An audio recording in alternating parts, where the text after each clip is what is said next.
the session, and you're our pilot group because we haven't done this one before. So any thoughts afterwards is really helpful because we'll offer it again next year as a sort of a bit of a hybrid. But Rosie was going to kick us off with the acknowledgement. It's not here actually, but anyway. Hi, welcome all. Thank you for coming. Just wanted to start with acknowledgement of country.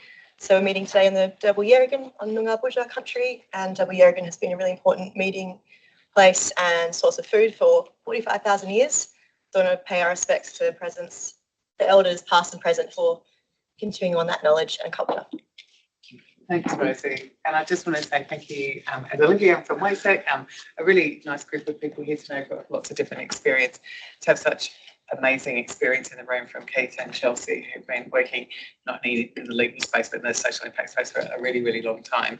And as we said in our invitation out, we get these questions all the time. People are quite confused about what's the best structure, how should you do good governance. So really, really pleased to have you both here today to talk us through it and have a really good resource afterwards that we can share to the wider community. So thank you very much. I'll hand it over to Keith. Keith's got to grab a plane at 2, and then so Since Sydney curfews, it's now Sydney, the time difference. It's now been brought forward an hour. And then we'll have some case notes from Chelsea throughout. So I'll hand it over to you guys now. Thank you very much. Yeah, and then just get up and help yourself to food and drinks throughout. Yeah. Thank you. Oh, and the loot is just out here. Sorry, I should have just said it's literally around the corner. It's a gender neutral one, so anyone can use it. Last time I was here, there was the fire alarms. I had to do the escape, so hopefully that doesn't happen. But thank you for joining us here at Minters. So my background is I'm a finance partner by background, projects, so involved in Perth Convention Centre and a few other complex developments over here over the years. More into the social support, social and affordable housing, specialist disability accommodation, schools and the like, social infrastructure. 2016, I did the Vanguard Laundry project, which is the work integration social enterprise in Toowoomba. That was an interesting sort of unconventional project finance, many layers of capital. Subsequent to that, set up White Box Enterprises, which is a social enterprise incubator, which I now chair. And we run a team of now about 6 or 7 lawyers in Sydney and Melbourne that are involved in this sort of social impact space. We also coordinate the pro bono community investment program from that practice. Chelsea, I don't know if you want to give a quick snapshot. Lovely to meet everyone. So I'm Chelsea Stanway. I'm from Impact Seed. I've been working as a social impact consultant for the last 8 years now in Melbourne and now back in Perth. And prior to that, I was native title land heritage lawyer and did a big stint up in the Kimberley and in the Northern Territory working with Aboriginal corporations. So you don't get much more gritty on the ground governance than working out in remote Aboriginal communities. But yeah, so I don't practice as a lawyer anymore, but still have a real passion for governance. And I think sometimes people think it's the dry, boring bit, but I think it's actually can be, the legal structures and the governance can be a really powerful vehicle for delivering helping you deliver social impact in your organisation. So yeah, I'd also just say welcome any questions. We have a bit of a plan for today, but if people have questions, please ask. We've got a wonderful resource here in Keith. So. And we'll be sharing the slides. We're also recording the session. I'm hoping one of my team from Sydney is on the line. So at the end, after I leave them, if to the extent there's questions, hopefully Charlotte can answer those, or we can take them on notice, and happy for our details to be shared. So when we were over here for the Impact Seed Impact Investment Summit, we didn't really get to talk legal structures and the like. So when I said I was coming back, I said, look, happy to have a session around the different forms of model for social enterprise and for purpose organisations, and some of the design questions that go into the decision as to which form of structure you might adopt for a social impact organisation, recognising that social enterprise itself is not a defined legal construct in Australia, unlike some other jurisdictions which have benefit corporations or community interest corporations and the like.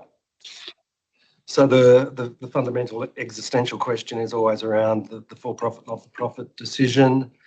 Often that is driven by some myths around not-for-profit, so we'll touch on those. We'll then look at typical structures, certification regimes that go with some of those structures and the costs and pros and cons of those.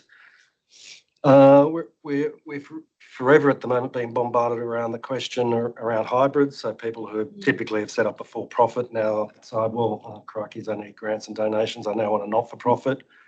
And often that goes back to the not-for-profit myth and the existential question that started with at the wrong place. We'll also look at, the whole concept of not-for-profits and for-purpose organisations and externalities. We typically talk about negative externalities in the context of pollution and carbon. Public benefit organisations create public value, but they don't capture it. So are there models for capturing that value and some of the challenges there? Then there's a bunch of questions around governance and managing conflicts. What does a good governance framework look like? And then some time for Q&A at the end.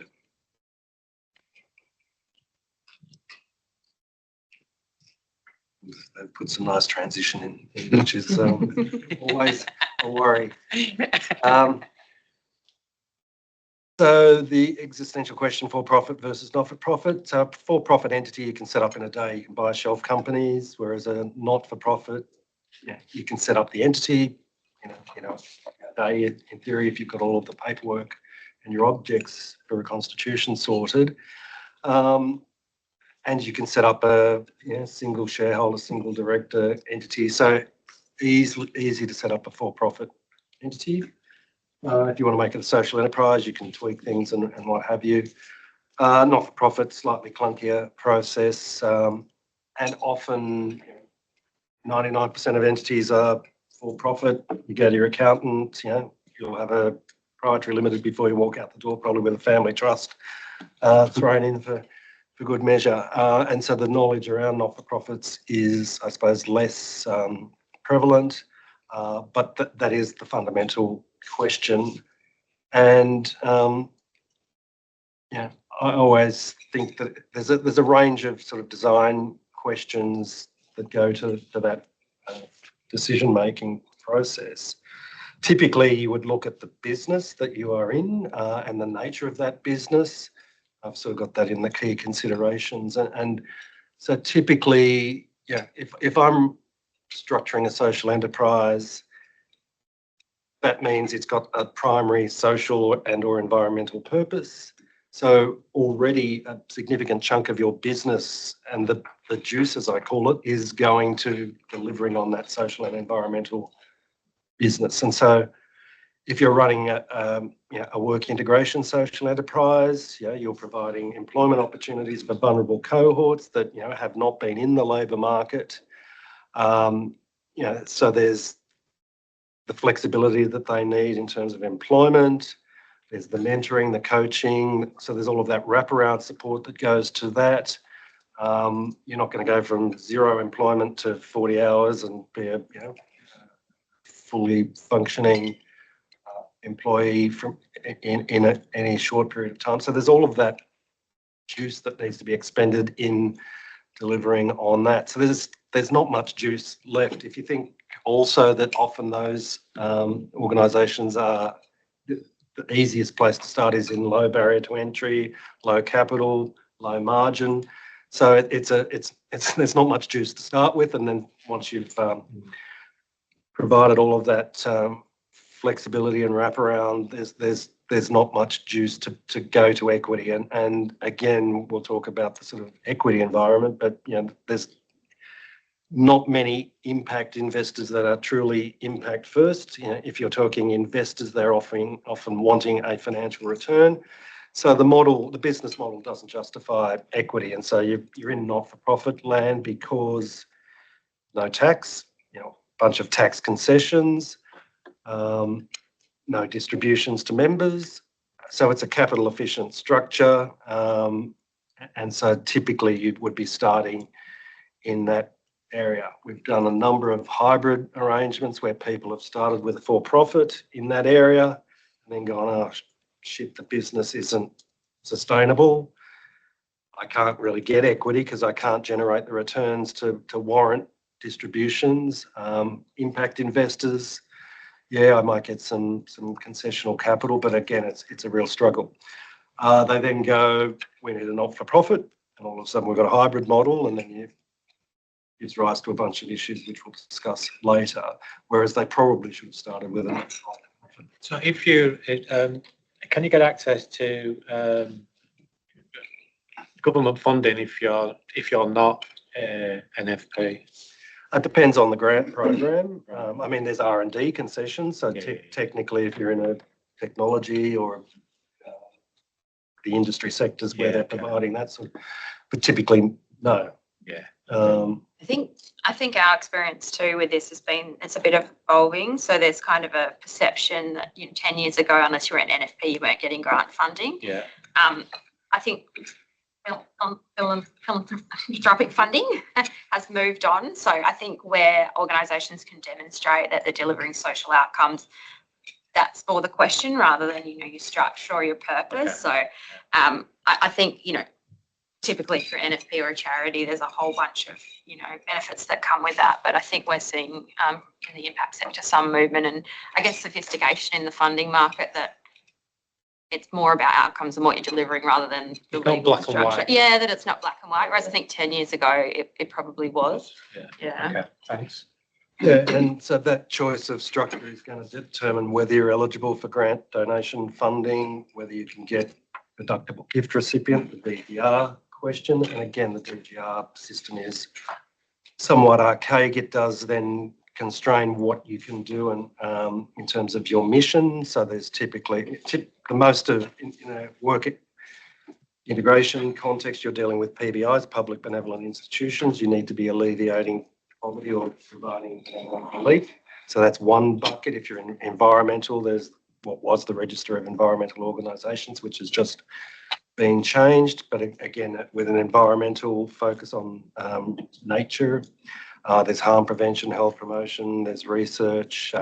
Anyway, so there's a bunch of, I think there's about 12 categories that you need to squeeze your objects into and on the tax office to give you concessions. The main other option is specific listing, but that requires an amendment to the Tax Act. So there you can have a broad sort of ESG mission, but so social ventures, social traders, some of those sort of peak organisations have that concession, but that has revolved around a lot of lobbying.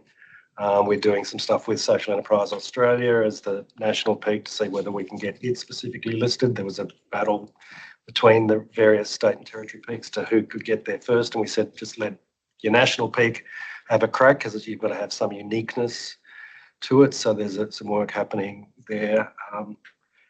And then there's the ability for organisations with DGR status to auspice other non-DGR entities. And the DGR framework is important because in 2000 the government set up the ancillary fund framework. So families or organisations could tip a bunch of capital into a trust, a fund, that is then able to give funding to eligible entities. Those eligible entities are entities with DGR status. So those entities are DGR2s, the funds, and they can't run businesses. They're required to distribute a portion of their capital each year in consideration for that tax concession. They can only give to the doing charities, the DGR1s, and that's those 12 or whatever the categories are for DGRs. And structure also goes to, am I looking at joint ventures or what's my capital raising strategy if you can create a business that is attractive to capital. And so there'll be some structures, and we do have structures, not-for-profits with either for-profit subsidiaries where they've got equity coming in. But that's the sort of the theoretical question around to be or not to be.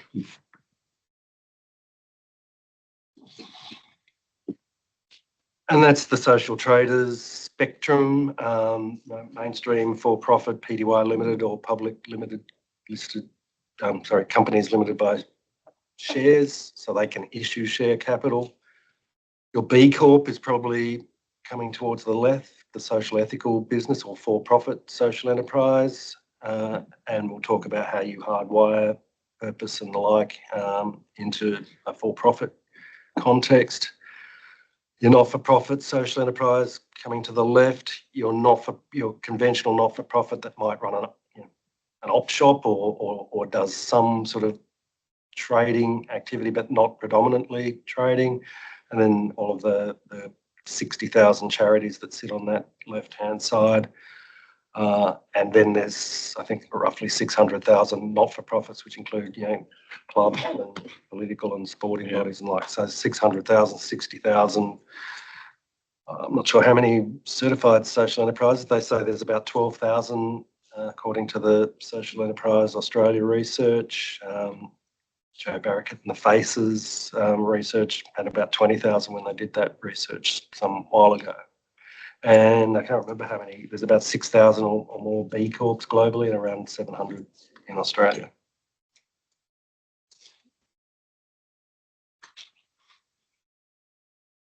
So that takes that spectrum and looks at it in the context of impact on the left, financial return, and then the sources of funding that are available in that context. So we've already touched on the fact that grants and donations are the typical source of funding for a not-for-profit, and that means that it raises a whole issue around sustainability.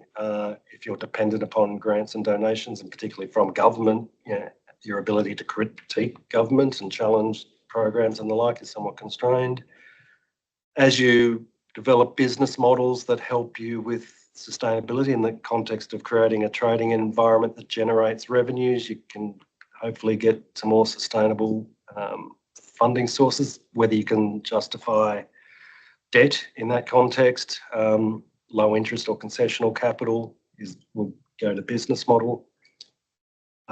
Likewise, then if you start to move across the spectrum, the ability to access risk capital, the not-for-profits can't issue shares, so we're typically structuring debt, which might mimic some equity characteristics. If it's non-recourse, that means you don't have to repay it if your venture fails. If it is linked to revenue or some sort of surplus concept, and then using blended finance where you use subordinated debt or some grants as first loss, subordinated debt and tiers of debt. So we're doing that sort of stuff at the moment. Beacon Laundry, which was launched in April as an employment vehicle. So 80 people from local community, homeless, unemployed, First Nations, and so vulnerable cohort. $12 million of impact investment. I think there was 4 or 5 different layers, including some grant funding from governments to help that get $3 million into the property side, $12 million into the equipment finance, including some money from family offices and foundations. And then, on the right-hand side, you've got your ability to issue share capital and your traditional sort of financial instruments. And again, typically in a for-profit context, if you're running a small proprietary limited company, as a director, you've got a stake, you're prepared to give a director's guarantee, you might be prepared to mortgage your house. If, as a not-for-profit director, I'm not mortgaging my house for a White Box or Humanitics or any of the other boards that I'm on. So that ability to raise conventional commercial capital is a challenge. So who are the actual sources of that alternative capital? Is it family trusts and philanthropy, or is it commercial? So it's a mix, and so that's the blended capital model. So we're setting up a social enterprise loan fund. Westpac Foundation is providing first loss, so zero interest, Right. first loss capital. We've got Macquarie coming in with a level, and then some other family offices. Likewise in Beacon, there's the Eucharich family and the Siddles and what have you. So And Impact Seed, I guess actually we have a low cost line. We collective we. In Have low and funds. offering at low, zero, like really Yeah, low. Yeah, and you've got funding from Paul Ramsey, so, Paul Ramsey, MinterEllison, so the big Yeah, foundations that have taken a view on social enterprise and the benefits that it can provide to inclusion and the like. Westpac Foundation, which I'm on the board of, has a social enterprise strategy. So it just announced yesterday, I think, it had a target of 10,000 jobs through social enterprise by 2030. It's already hit that 5 years ahead of schedule. So now it needs to reset its targets, but it has some fairly significant, I think it's 2030 social enterprise. And again, it's helping those that are demonstrating a model to scale. yeah. So Street, White Box, over here Dismantle, so Pat Ryan. There's a few over here that are being supported. You raise a good question, though. There needs to be more. But yeah. Yeah. And how much of that blend is people expect like a social impact investment, but where people are looking for a return versus here's a philanthropic donation out of our foundation? Yeah, so it's a mix. So, in Beacon, I think problem is interest rates have risen 5% in the time we were putting all this together. So when we were starting, it was 2 or 3% for senior. That is now lifted to 5 or 6. So still concessional because you're a brand new startup doing a brand new bit. If you had to go into the market, it's equity. So it's still concessional at that level, but then the subordinated stuff was getting up around 12%. And again, it's expensive, and we've got to clearly drive the business and make it successful to return that capital. And we've also got benevolent options built into the document. So if we run into trouble, we can defer interest and capitalise, but we can also ask people to turn their loans into grants. And clearly the people that are supporting it are supporting it for the impact primarily. If we can preserve their capital and give them capital back, they can recycle it. So that's the philosophy.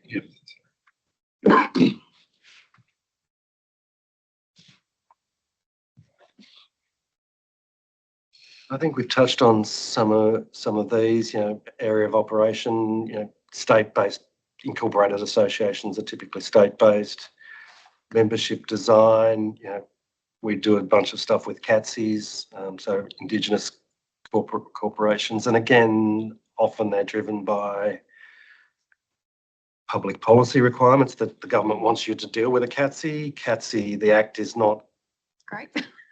It's sort of paternalistic in a sense. It has a bunch of structural impediments that you are stuck with.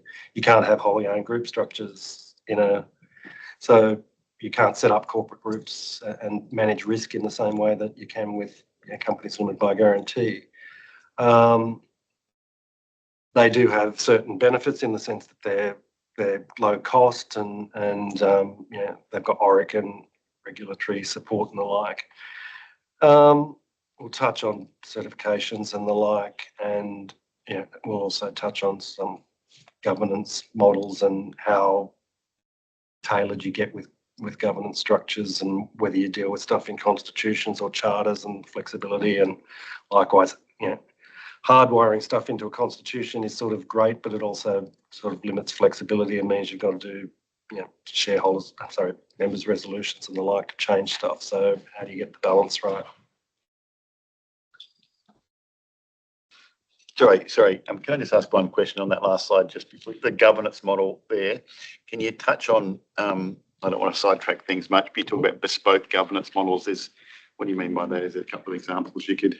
Yeah, so you can, so when we're building models around, so board structures, do you start to hardwire certain representative groups or whatever, or do you leave that to the board with the skills metrics to make sure that they've got that representative structure? Likewise with the membership, you can have a single member, you can build in founding member, additional veto sort of rights to give control. once you start to go wide with membership and get, participatory and what have you, you can't go narrow again without getting people to vote for that. You can start to hardwire rotation of directors and the like, or you can leave those things in charters. Charter can be amended by the board. The Constitution, once it's set, is less malleable. Cooperatives have a mutuality and a one vote, one member. So lots of people want to do co-ops, but you could probably use a company limits by guarantee and achieve the same outcomes.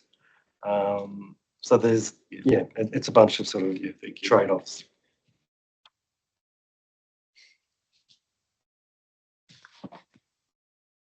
And not-for-profit is probably the dumbest concept that there is. And there was some discussion around changing it to public benefit or non-distributing or what have you, but not-for-profit doesn't mean you can't make profits. Clearly, to be sustainable, you've got to make some surplus. Otherwise, you've got the risk of insolvent trading. So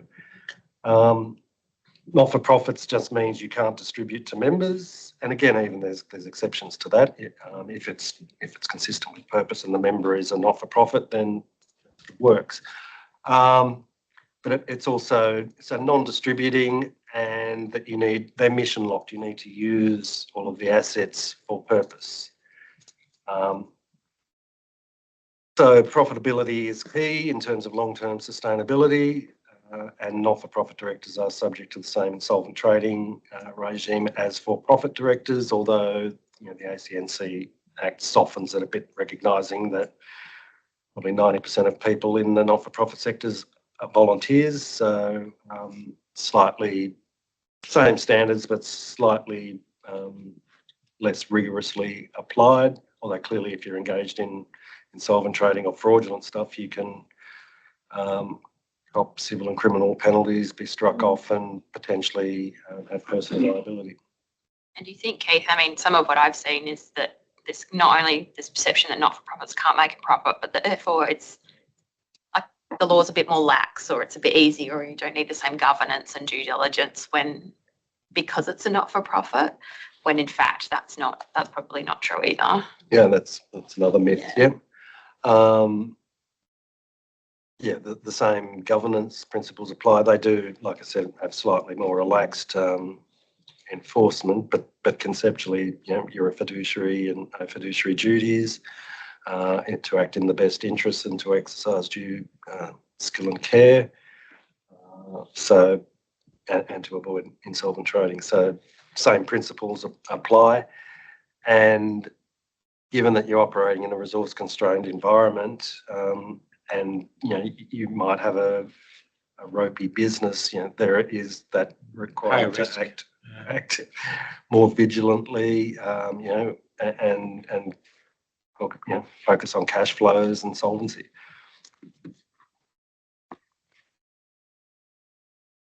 In some jurisdictions, not-for-profits or charities can't undertake commercial activities, and they typically then set up a separate trading vehicle. But in Australia, there's authority under Word Investments that as long as you use the juice for the charitable purpose, you can undertake commercial activities. So in Word Investments, it was a religious charity. They ran a funeral business, and they used the proceeds for religious donations programs and things like that. And it was held that the actual activities of the charity didn't have to be charitable in nature. So again, there are very many not-for-profits that are running commercial activities that are not necessarily aligned with the pure, charitable nature. So if you look at Mission Australia, it's a billion-dollar business. Clearly, it runs care-related programs and aged care and social and affordable housing, which you can sort of see is aligned to its purpose. But it set up Soft Landing, which is now part of Community Resources. So that was a mattress recycling program. It strangely set up a high-end restaurant, which failed. Smash repairs. So a bunch of activities trying to prove So there's no percentage key threshold on that. So, if you're 80% of your revenue comes from pure commercial operations, but all of the profits of that go back to the mission focus, that's. Yeah. It's more about what you do with the money rather than how you generate it. Yeah. Yeah, and a lot of them are donation models, so thank you. And some of those that are retailers. Yeah. Where the profits go into a donations program. It's sort of a common model. And again, that comes back to that business model. That could clearly, retail could be done in a for-profit social enterprise where 50% of the money gets donated, or in a not-for-profit structure where all of the proceeds get used for the mission. And again, that's partly a question of the capital that you need to scale.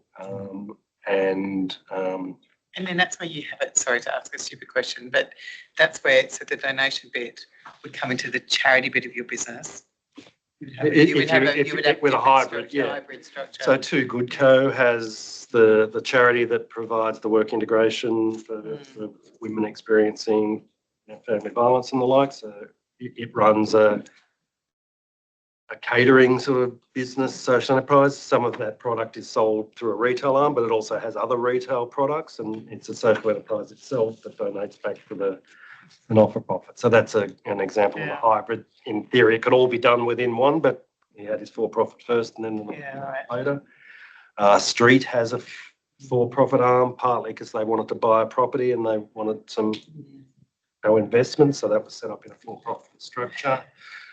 Played It Forward is a restaurant business that has it's got Kiev Social, Colombo Social, Kabul Social, so work integration social enterprises providing employment to those refugee communities. Some of the restaurants are in for-profit vehicles because they're joint venture. They've raised capital to run the restaurants with that labour force, and the not-for-profit provides the wraparound services and support. And fair to say that the tax office is looking at those structures quite closely because public benevolent institutions get FBT concessions. Typically, we put all the employees in that vehicle to maximise that opportunity to use those concessions, but care needs to be taken if the tax office thinks you're using the not-for-profit to provide advantages across to the for-profit and using it as any form of conduit for tax avoidance. It goes to Chelsea's point in terms of regulatory. Your ACNC, if you're a charity, is your primary regulator, slightly more relaxed, less onerous requirements, but still red tape. But there are a number of provisions of the Corporations Act which have been switched off for charities.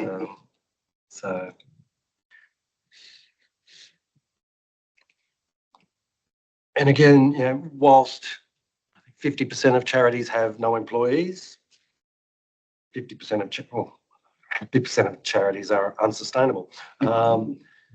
They're small, less than $25,000 in revenue. So we're definitely out of the 60,000. There's a whole bunch of them that are not sustainable, but our job is to try and make them sustainable, and getting core funding to employ people is part of the mission, particularly around programs management, the people and culture piece, the when I say programs, partnerships and funding, comms, in addition to CEO, CFO and COO and the like.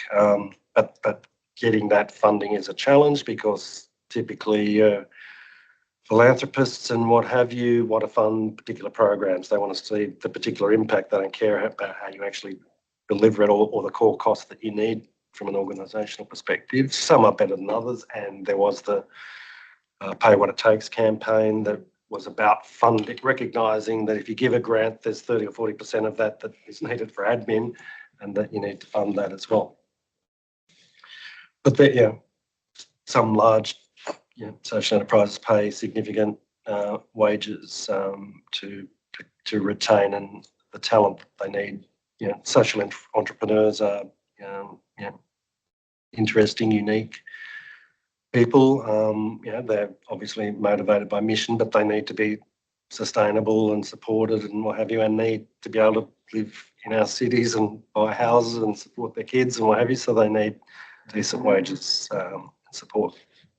So you can pay, obviously, staff. You can also pay directors, and often you're looking at, you know, particularly if you're bringing in lived and living experience, needing to remunerate those directors, but also sitting fees and the like. So how you compensate people for that is important, but constitutionally there's no issue with doing so. There are things in the fundraising legislation where that you need to be mindful, and likewise if you want to drop the word limited from your name, you are supposed to remunerate directors, but yeah, aside from those, there's no issue with paying people properly. And that's touching on the wage example.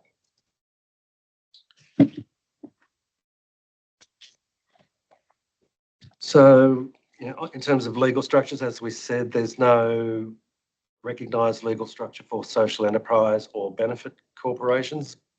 In Australia, B Corps are for profit, and it's a certification regime about environmental and labour and other governance, so ESG sort of criteria, where you go through a certification regime that enables you to use the B Corp brand. Social enterprises can cover the spectrum. We'll talk more about what the criteria are there, but it's a company limited by guarantee. That's the typical structure we're using for a national not-for-profit vehicle. No shareholders. It's member-based. It's mission locked around an object. It's a public company.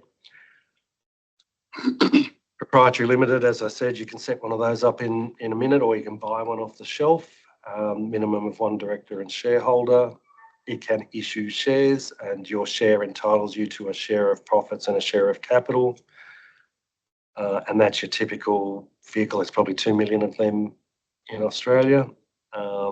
Incorporated association, as I mentioned, is typically state or territory based.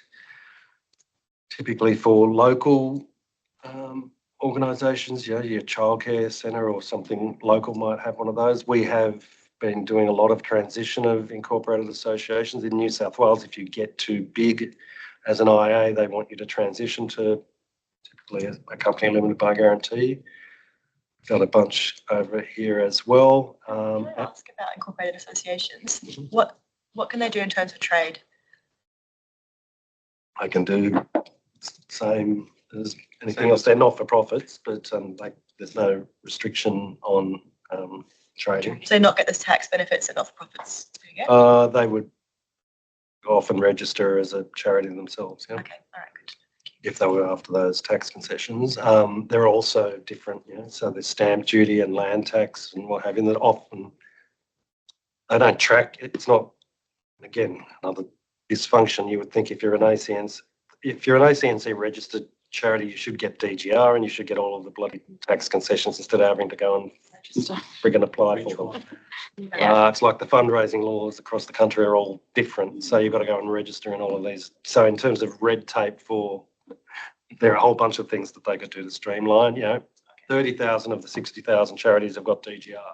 So why they don't just make it easy and give everyone DGR? Yeah, there's a budgetary cost, circa $2 billion or something. Are you seeing a crackdown? I mean, we've heard it sort of on the grapevine that it's getting harder to get DGR status or get registered ACNC. Like that 10 years ago, they were sort of everyone can have their registration, and they're being a lot more, the regulators being a lot stricter. There's again, I mean, it's taking a long time. So setting up, you know, you can set up the CLG in, like I said, a week, a month. It's then 3 to 6 months to get it registered with the ACNC. You need to provide a business plan in terms of how you're going to operate, where your funding is going to come from, how you're actually delivering the impact, and if they ask questions, you know, that can get delayed. PBI, Public Benevolent Institution, it needs to be direct. So we struggled with, you know, Social Impact Hub has Scaling Impact, which is the PBI that sits with the for-profit entity. We had to provide a whole bunch of case studies in terms of how it provided support to not-for-profits that was directly supporting benevolent relief, and so they knocked us back the first time. We then had another crack. Often we're having to constrain organisations in terms of what they do. So White Box's Sustainable Employment Loan Fund is a PBI. Our ability, therefore, to give loans to for-profit social enterprises. So we, in essence, can only give to other DGRs. So that constrains our ability to broaden that capital out. So it is a process that you need to work through in terms of demonstrating how you're delivering the impact that fits that particular category, how you evidence it and the like. We've touched on CATSI. So again, CATSI requires certain membership and certain indigeneity requirements to be built in, which you can build into the other organisational structures, but you can't modify them. There's a bunch of prescribed stuff, and like I said, a broader membership. So IAs require at least 5 members. So again, it's not amenable to group structures and the like. So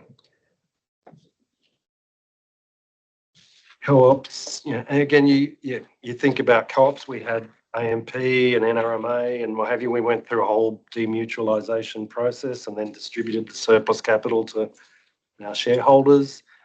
Whether that was a good movement or not is another question. There was the challenge for those organisations to raise capital and compete with companies was part of the driver for that demutualisation. You see them in agricultural settings in terms of dairy co-ops and meat co-ops and what have you, trying to create monopoly or superior bargaining power. So groups of CBH is a co-op, sorry, CBH is that co-op? Biggest co-op in Australia. Yeah. So there is the BCCN. There is a peak body that is promoting the use of co-ops. And you see it, in finance with credit unions and the like with that. What's the peak body, sorry, who's promoting that? BCCN. We can send you the link. And Melina Morrison is the CEO. So they are trying to promote the use of co-ops, and you can have distributing and non-distributing co-ops, and you can have capital raising. There's now a capital instrument that co-ops can issue. I can say that might be attractive sometimes to the social enterprise sector, because half the problem is we're not big enough to win contracts on our own merit. But if there's a few of us working together, I don't know if that would work though. Would it work in that case, winning?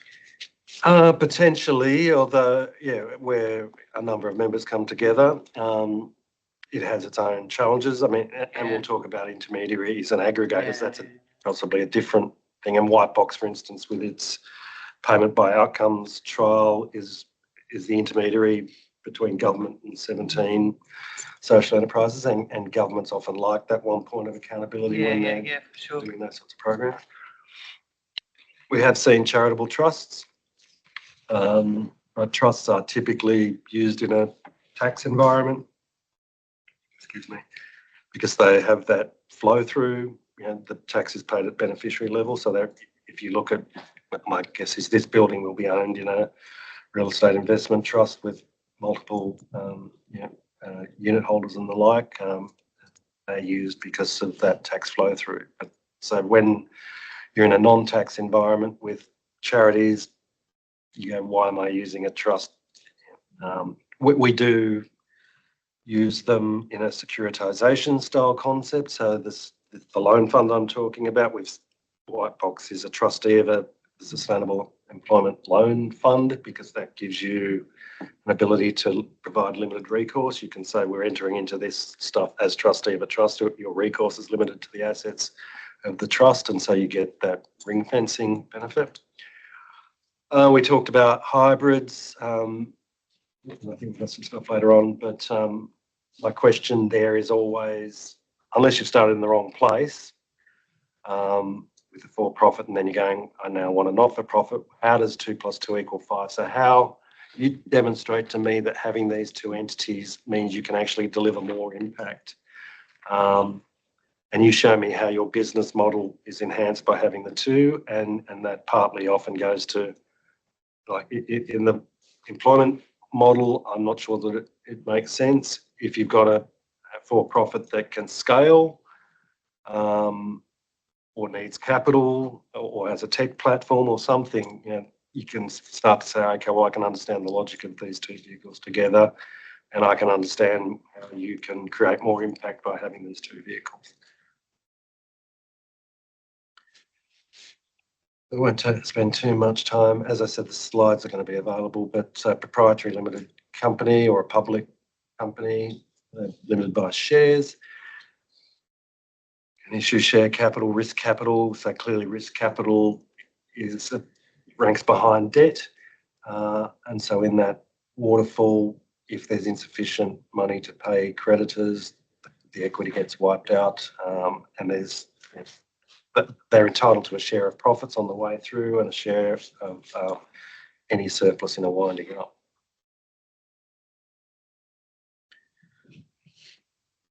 So a company limited by guarantee doesn't have shareholders, it has members, and members are sort of like the heart of the organisation. They control the mission, and their control is through board appointments and amendment to the constitution. So you can't amend the constitution without the member approval.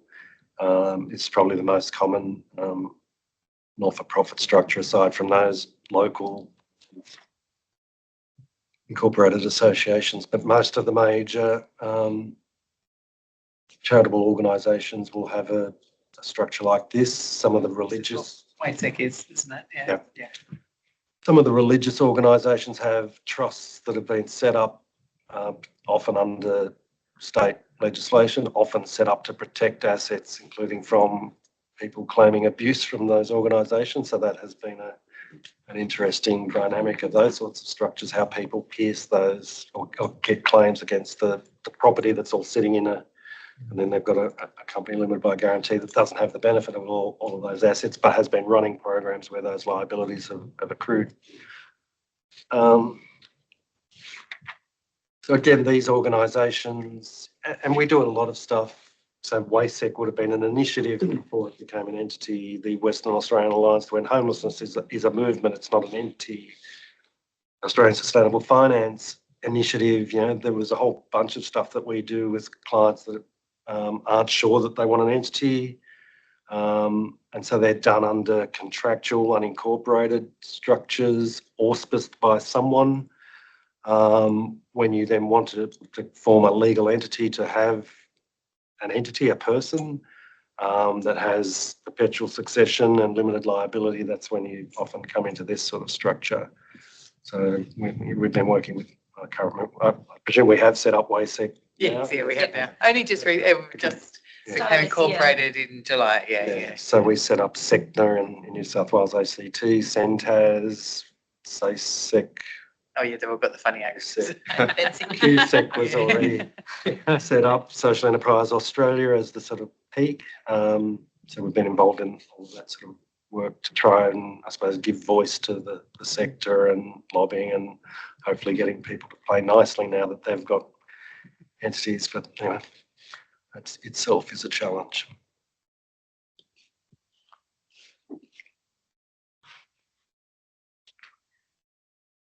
So we sort of touched on these, 60,000 registered charities. Is that too many? As I said, half of them are probably not sustainable. No employees, low revenues.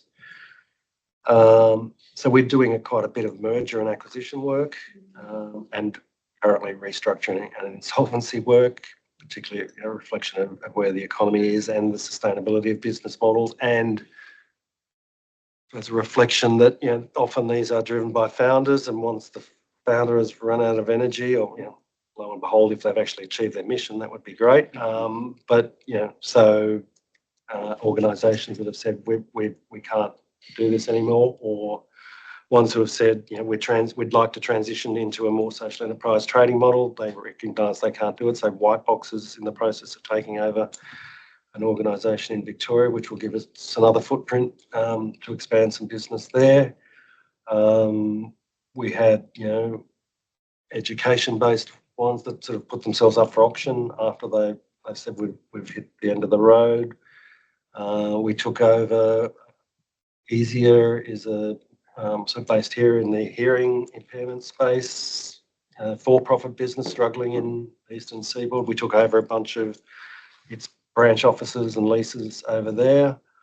We've also seen this happening where kind of government has directed this. So, for example, in the community legal sector, we've done a bit of work where traditionally you have lots of small community legal centres operating where the government said, we're not funding you all anymore, either merge or you're not getting funded. So we've seen in some areas where government has driven mergers of charities, which has been interesting. Yeah, we've seen some movement in this community housing space. So Link Wentworth joined forces. And again, our biggest CHPs are 6,000 or 7,000 homes in the UK and what have you. There's hundreds of thousands.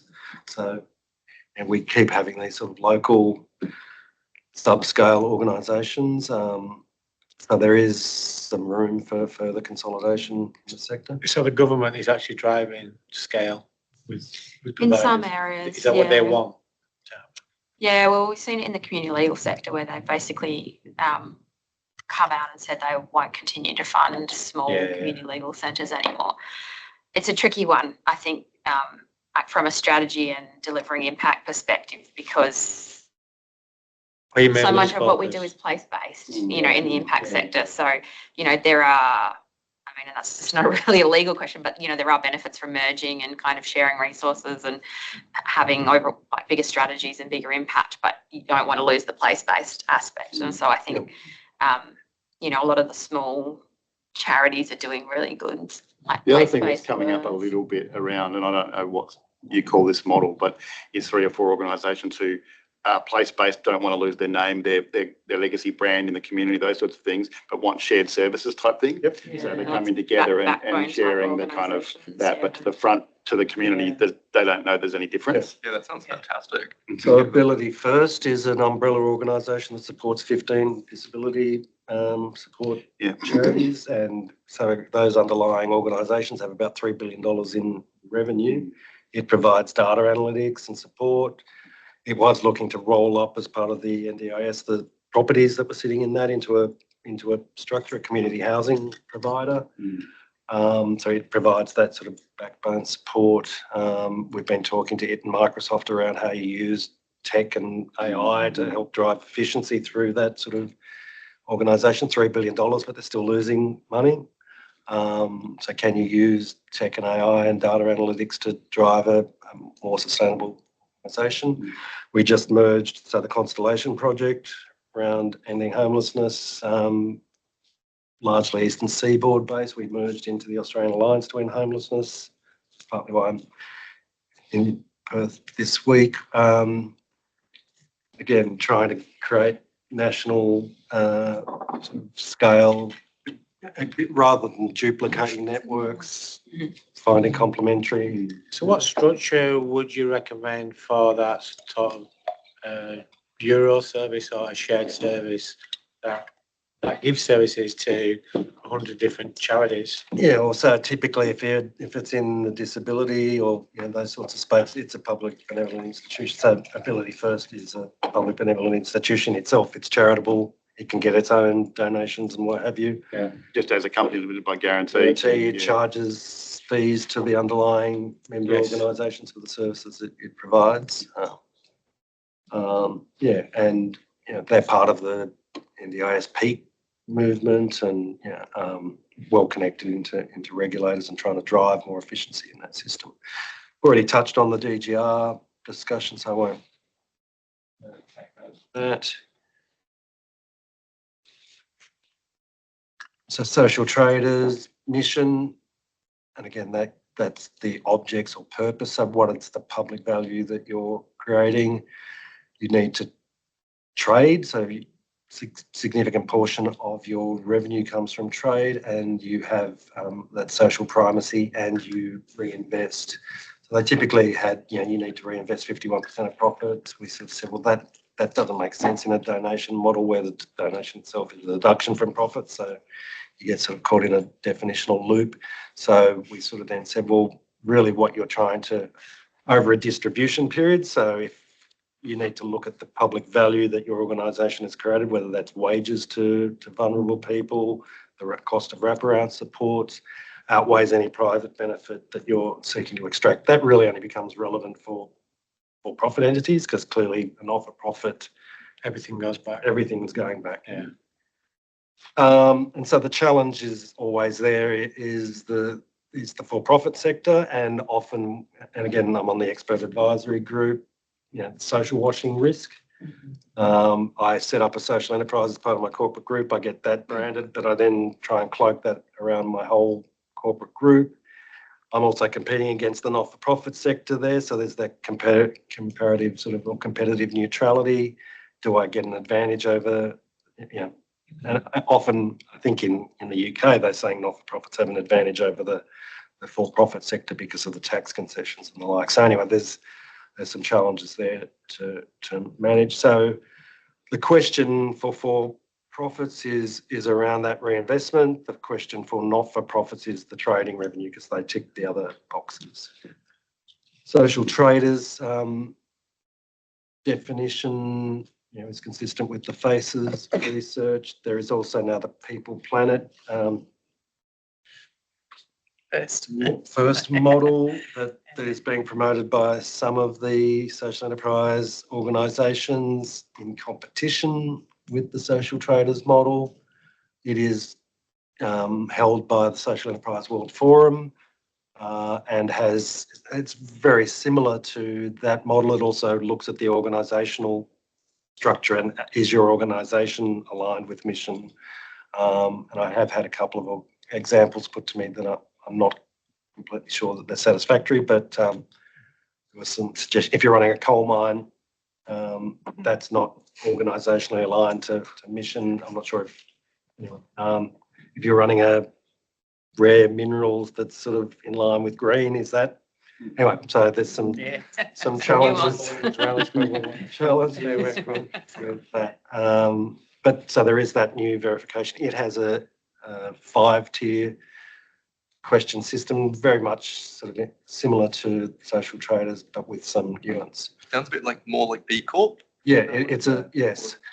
So it's got 5 criteria. You need to get 1 point in each, which is sort of slightly odd. So you can get 5 out of 20 and still get the verification, as opposed to. And as a peak body, we act as verifying partners. So we get the application. So we can also, so you have to make your criteria by the global standards, but then you get local endorsement. You accept my coal mine?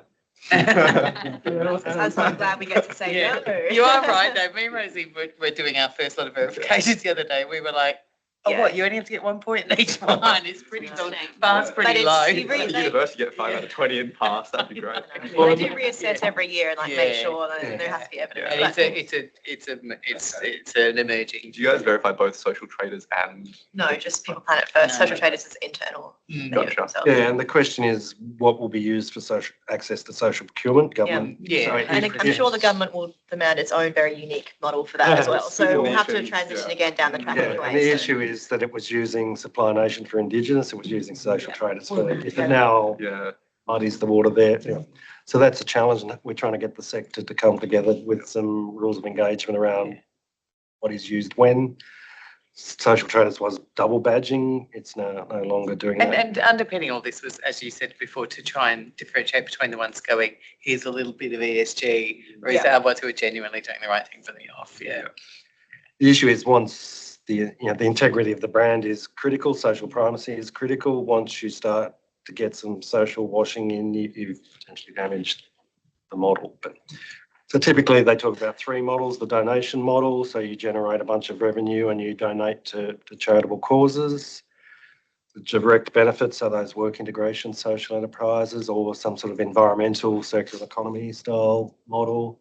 Cross subsidy is sort of similar to donation, but there you have a market-based product. You then provide subsidy for not-for-profits or for vulnerable people to access that, so you're cross-subsidising.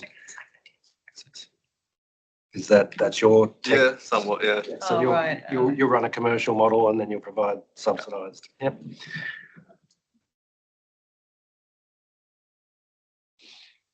So we've touched on the verification process under the People Planet First model and the criteria, but you can go onto their website and have a look at that. B Corp, like I said, available for profits. It's a global standard. There is a self-assessment tool. You need 80 out of 200, which again failed, but you pass. And again, in Australia, a lot of the labour laws mean that you get good scores on labour. So then there's environmental. Typically, you were amending your constitution to include, there was a sort of a generic objects sort of clause, broad ESG, and then you also were committing, if they ever legislated for B Corps, that you would transform your organisation constitutionally. I think they've dropped that requirement now. But like I said, almost 700 in Australia, and we've worked with a number of organisations that are sort of on that journey of embedding stuff, including, frankly, a company that came out of the Royal Commission into the finance sector that decided it was going to become a B Corp. You go, well, amending your constitution's the easy bit. You're a listed What about the cultural change? Yeah. the cultural change and the governance framework that sits behind that. How are you actually going to evidence, the delivery on purpose? How are we explaining this to your shareholders in terms of this journey? So we haven't heard back from them. We went through the process of saying this is how you would do it. This is your notice of meeting, but there is this more fundamental cultural aspect. And Unilever that owns Ben & Jerry's, which was an interesting sort of brand. So parts of organisations are being branded, which is interesting. That they're changing the B Corp certification now, so that instead of like meeting a small standard on each of the areas, you have to be good in each of the areas. So in the past, you may have been really underperforming in environmental, but doing really well in governance. But now it's kind of even that out. So you're going to have to commit further to like all of the standards, which is good to hear, I guess. Yeah, definitely. And hybrid models. So like I said, we've set up a number of them, and they are sort of still flavour of the month. We had someone come to us this week wanting a hybrid, and had heart set on a hybrid, and we sort of challenged her to go away and tell us why before we helped her set up a hybrid structure, as to why it couldn't just be done in a not-for-profit, or and how the impact was actually going to be enhanced through that model. Most of them that we have been involved in setting up are because they've had a for-profit entity for years. It's not scaling. It's not sustainable. So you set up the not-for-profit. You then say, well, how do these two organisations talk to each other? How do we ensure that the not-for-profit isn't just a conduit to send money to the for-profit, because that's going to piss the tax office off and your grant funders? So you're developing shared service arrangements. They're then plonking all of the employees in the not-for-profit. Anyway, so there's a whole bunch of logistical and structural and ethical considerations that go into this. And like I said, you need to demonstrate that the business model actually warrants this type of structure. How do I get more impact out of this dual structure than I could just by having a not-for-profit or a for-profit social enterprise? And we've had 2 of them fail recently, where the for-profit is now insolvent and is in the process of being wound up. Challenging legacy issue for the not-for-profit in terms of it's sort of running the same business, but partly there's brand damage, and there's a whole lot of management distraction around dealing with the wind up of the other vehicle. There is also a whole governance issue that goes to this in terms of independence on the different boards.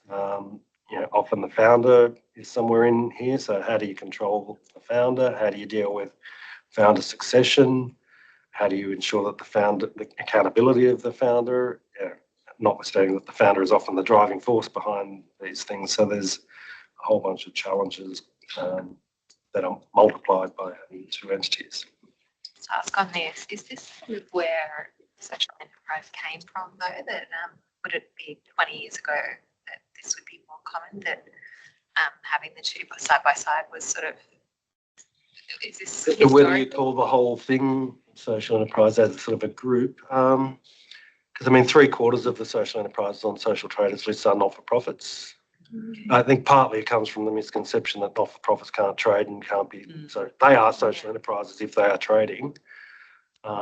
Whereas the for-profit social enterprise is more about, like I said, demonstrating that you were delivering social value and that was your primary focus. We're probably seeing more hybrid models though, I think. Keith, would you say? Like that's kind of, people feel like they need to have both organisations. So Yeah. they set them up, and then I think it's maybe comes from some of the misconceptions about what a not-for-profit can and can't do. Whereas if they put strategy first, and you thought about your strategy and your purpose and what you want to do, and then you got legal advice and designed something to meet that, rather than this is the legal structure I need to do the things, you might not see as many hybrids. Yeah, like I said, I think it's largely springs from the misconception around not-for-profits and the ease at which you can set up a for-profit.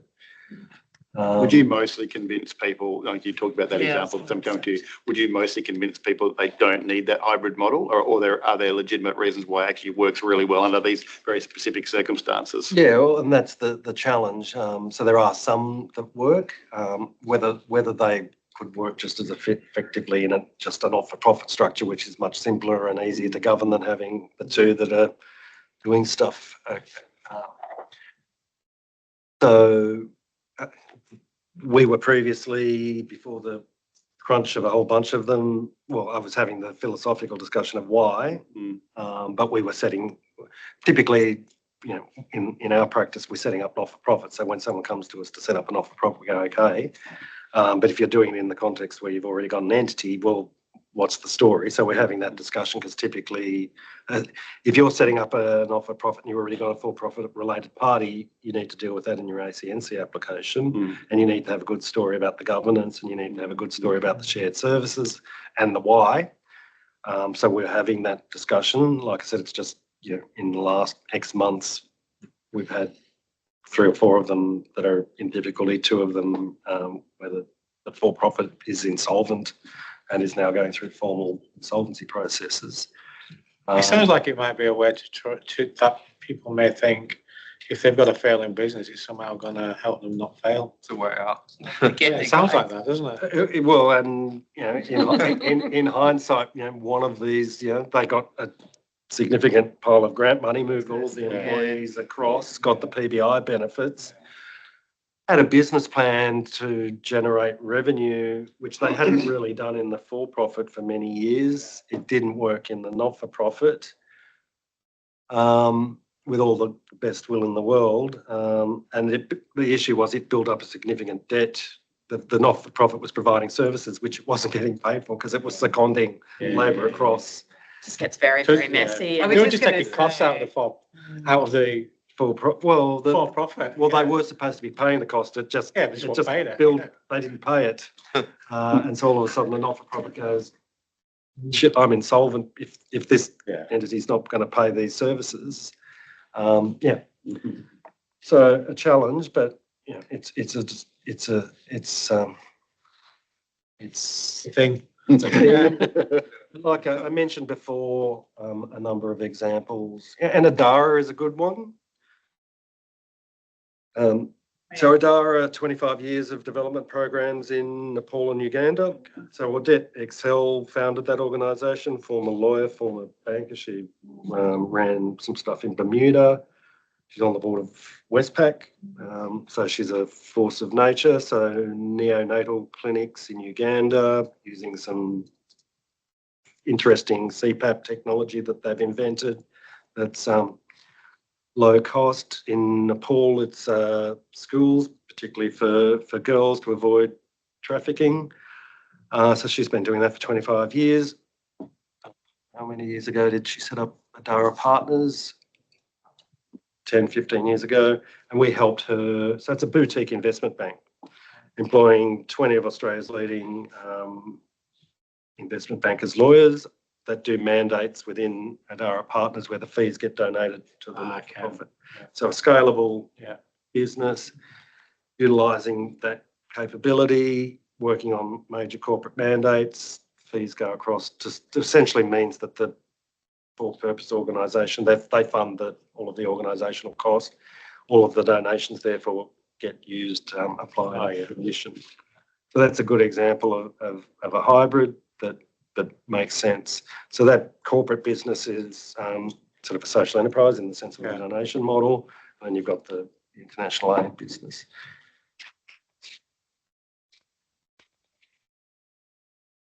And we've probably touched on a lot of these in terms of some of the challenges, issues that need to be mentioned and considered. So I've touched on the ATO and ACNC scrutiny, particularly around the fringe benefit tax benefits. You cannot use the not-for-profit as a mere conduit to send money across to the for-profit. That's clearly a breach of fiduciary duty and a risk, of fraud and what have you. So a lot of attention needs to go around conflicts of interest, related party transactions, the governance issues. You've got two entities, you've got two reporting organisations, you've got governance issues. So, is there inefficiency it's built into the structure? You need to think about having independent directors on the board of the respective entities to ensure that someone is there without conflicts and is protecting the interests of the respective entities. So there are a bunch of governance issues to consider. And it's those same issues. You'll see those in the slide deck. 10 minutes left. For me. Yeah. So do you want to have a bit of a chat about the director's stuff, and then we can come back to the case studies? Yeah, I've touched on value chains and creating value. So payment by outcomes contract, social impact bonds are a means of trying to capture the value that you create in your value chain. When we look at social impact bonds and the avoided costs to various government agencies, government is capturing those benefits, not captured in your value chain. And I'll let you think about that. We always talk about negative externalities, and use of regulatory and tax system to try and internalise those costs into the business model. How do we develop or use structures to internalise the positive externality?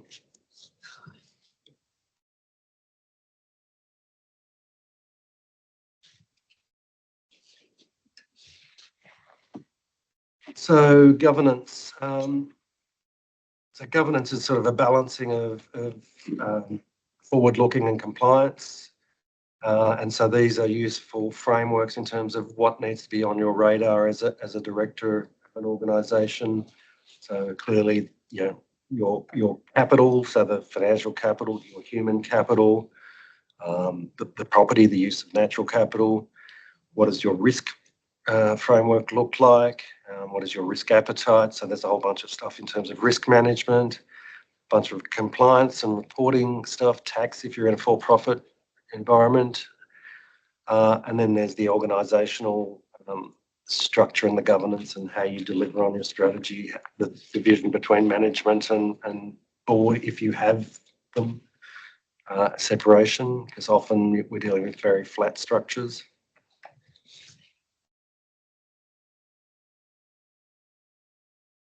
Again, similar to for-profit, you have a bunch of external stakeholders, internal and external stakeholders. The company is essentially, you give life to it. It is a person. So we're corporate midwives. So we give birth to entities. How many children have you birthed? 60 last year in terms of charities. But so part of our program is, okay, well, we've given birth to these entities. How do we help them thrive and survive? So that's partly what our program is about in the social enterprise space, which means access to human capital. We have a board observership program with Westpac where we put people onto these boards. The financial capital, so the last slide about value capture, grants and programs and the like. We did a collaboration program with 8 of the large philanthropic organisations to provide capital to social enterprise. but then so similar to the for-profit, there's all of these stakeholders, and that need to be considered and managed in the context of what's in the best interests of the entity. But companies are commitment vehicles that you have a purpose, then committing people and capital into that structure around that purpose. So dealing with those stakeholders is part of your sustainability strategy, and ESG is largely around value and supply chains, upstream, downstream, and understanding the role of your company in terms of access to capital, use of natural capital, and trying to keep all of those stakeholders in balance.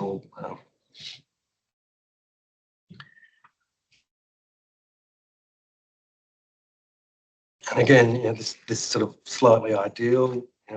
A lot of not-for-profits don't have employees, so the board is very hands-on, so there is no separation. But in an ideal world, you do have some separation. So the board is high-level strategy, operations is attended to, and execution of strategy is management.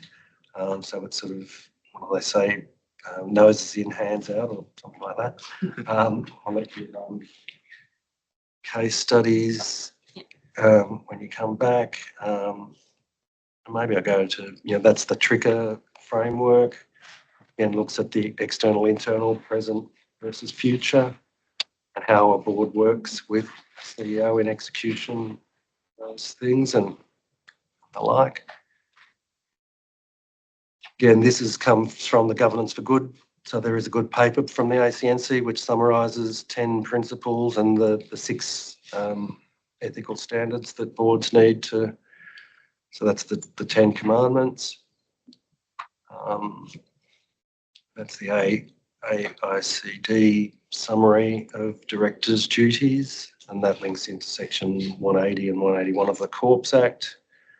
And again, 181 is about process. So the due diligence duty is really a process duty. So provided you follow a proper process and don't have material conflicts of interest, there is a business judgment rule. So courts won't second guess your decisions as long as you followed a proper process. And that goes to, we talk about the 5 E's in terms of how you discharge that duty and show that you've followed a proper process.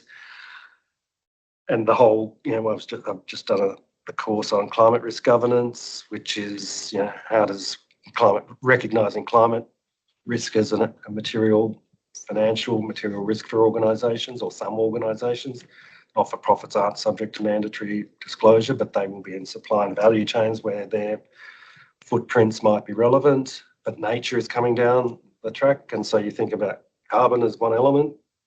We're struggling with how we build frameworks around that. Nature is 37 biomes and ecosystem services, and so your interaction with nature is going to blow people's minds. But there's the risk element, but there's also the opportunity. And so we often look at circular economy, and a lot of the stuff we do with not-for-profits is in that. So there are opportunities for not-for-profits and social enterprises in that sector, and then how they embed into corporate supply and value chains in that regard. Touched on the business judgment rule, which doesn't apply for compliance. It applies for business judgments around balancing risks and opportunities.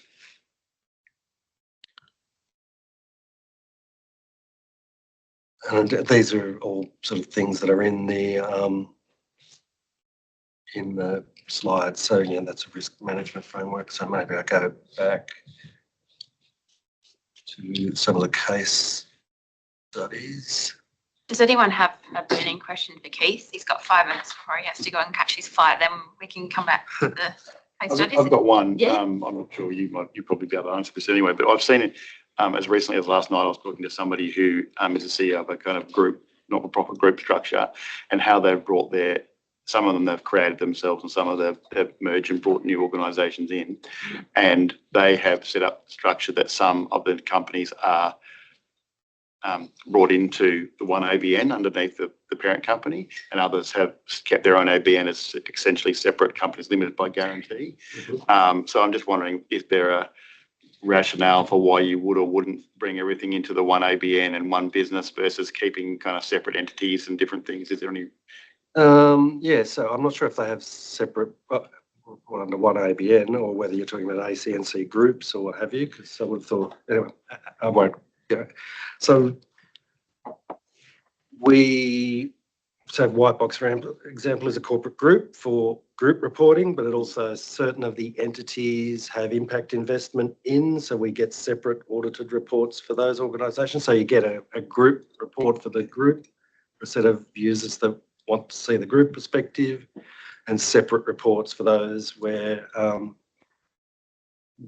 you need separate reports for particular other user groups. And then likewise, we have a board that sits on the main group, and then we have representatives on subsidiary boards and bring in independent directors on those subsidiary boards, so that we have a feed through of information to the main board through those nominees, but also then within independent governance for those entities, so that they considered it as a standalone from that perspective.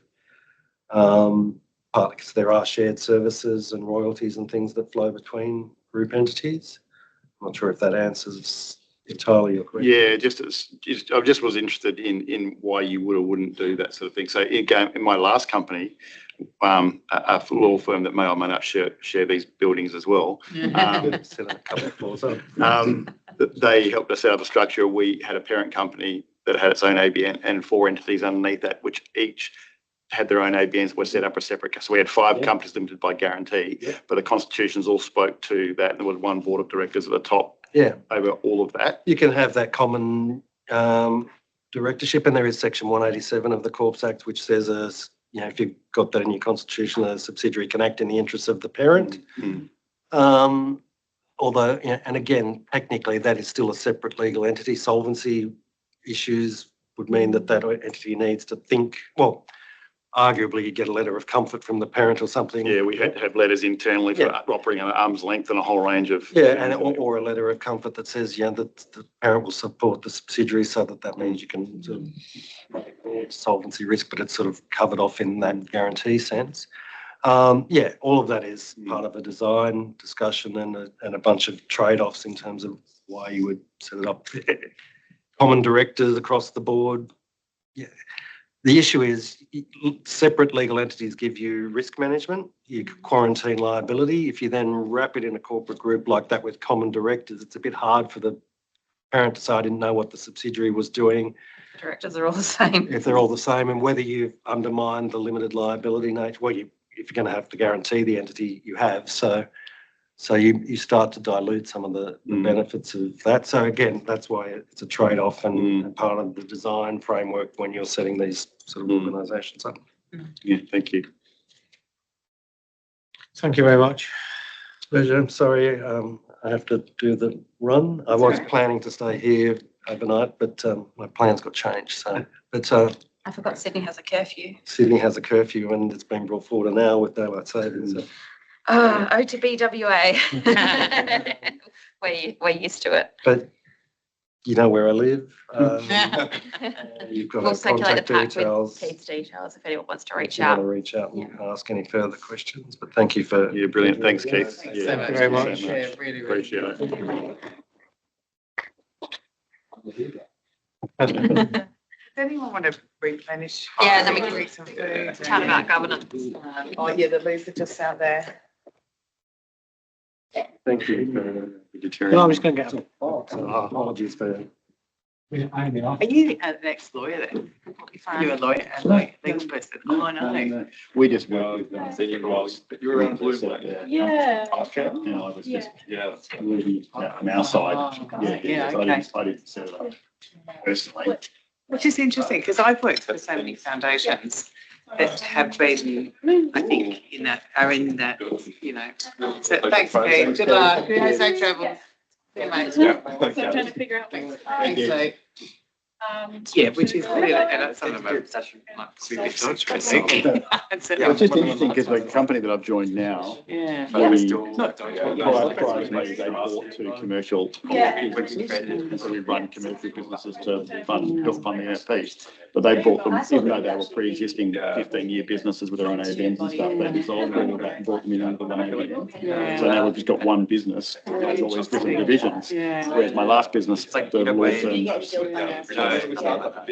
set up in a certain way. And I'm just interested in why we do it one way Well, versus the exactly, other. and this is not the main start. I was going to speak to Chelsea about that afterwards because we've been advised not to split ourselves up. Like, I mean, we're different. We're not one or more beneficiaries. But as I think everyone's number one question would be is how do you access that money?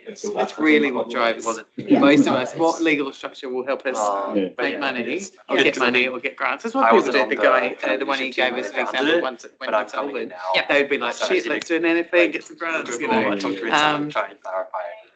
Yeah, so I don't know. Yeah, it'd be interesting. You've got some good case studies, haven't you? And I think also from an advocacy point of view, people think not-for-profit community sector, which is also a problem. I think especially for business, but I didn't even know. No, it was somewhere. I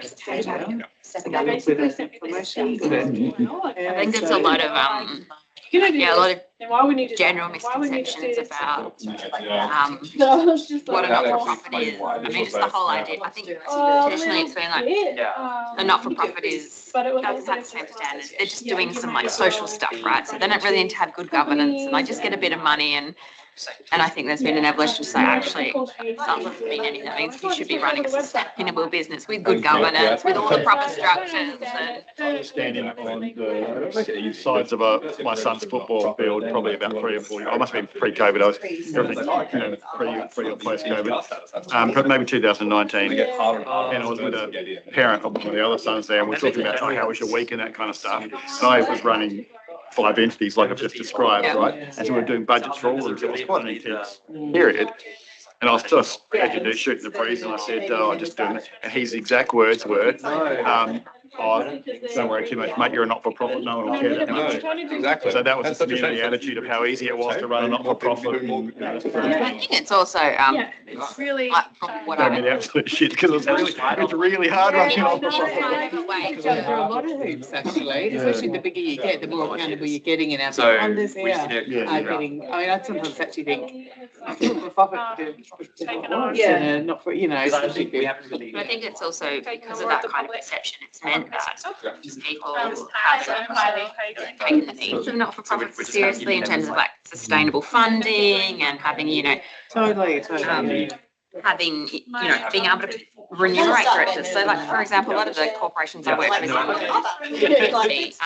the directors were taking annual leave from their paid jobs to attend directors' meetings. So it was costing them because, it's just a not-for-profit, it's an Aboriginal corporation. Why would we pay the directors? Almost like their services weren't as important. And it's almost, right, being on a not-for-profit board, you've got almost a greater duty than on a for-profit board where it's just about I'm seeing a lot more people ask me just in the last probably 12 months. So when you're like, there's more conversations about happening around that. And ours is a voluntary board, but again, it's legally banned. So, you know. That's it. And all the directors, whether you're getting paid or not, you're still responsibility. So I think it's catching up. Corporate association. There are some directors that don't want to be paid. Maybe they've got a misconception that if they're not paid, they're not going to be subject to the same stringent application of the law. That might be a misconception. I think so. I mean, most of the, I suspect a lot of not-for-profit directors don't know what their duties are and getting, what kind of responsibilities are in terms of, sitting on the board, and if things do go wrong, what that can mean for them. So these grapes are probably about Fantastic. and I was like, oh yeah, I'm having them. I mean, they're imported from the USA as well, aren't they? I know. They're outlawed. And anyway, Chelsea, you've got some great. Where are you from? Tell me about that. So we are looking to create a small This is completely Phone foreign charging. part to me. How we structure things. So, that's great. Oh, That's in a good way. Yeah, no, in a really Do good you want me way. to go and get We were one? approaching it Yeah, what do you in a want? certain way Yeah, that just was a advised to us 7 to 8% the before. regular. But I'm now seeing, I don't Do think a it's couple of really those. the right thing. Essentially, social franchising. So we have just listed as IP, which is a controlled environment open tech system. And that integrates into our existing host farms. So we focus on the peri-urban zones, not broadacre stuff. This is more traditional food Market malls gardens. in and around the city, which are really a big part to food security. Especially as our cities grow, more people come into the cities. So I'm still surprised. we integrate, we place our Every single time I'm learning so much. our tech onto that farm, and within that it becomes a social franchise. So you've got members, whatever they might be, and they subscribe to the produce that's coming out of that. We then share to that with the farmer. Yeah, right. They might have grazing, they might have orchards, they might have I mean, I we think. need whatever it be. We share with them. That's the relationship. They host us the space. We share sort of a them natural with them. because there's We Almost also like- then go through a process where we the Water Alliance, like upscale, say, but advocacy. repurpose all the waste, the biological waste that comes out of the system and reduce biofits. We give that to the farmer and we educate them and show them how to transition away from conventional synthetic inputs to biological very regenerative farming.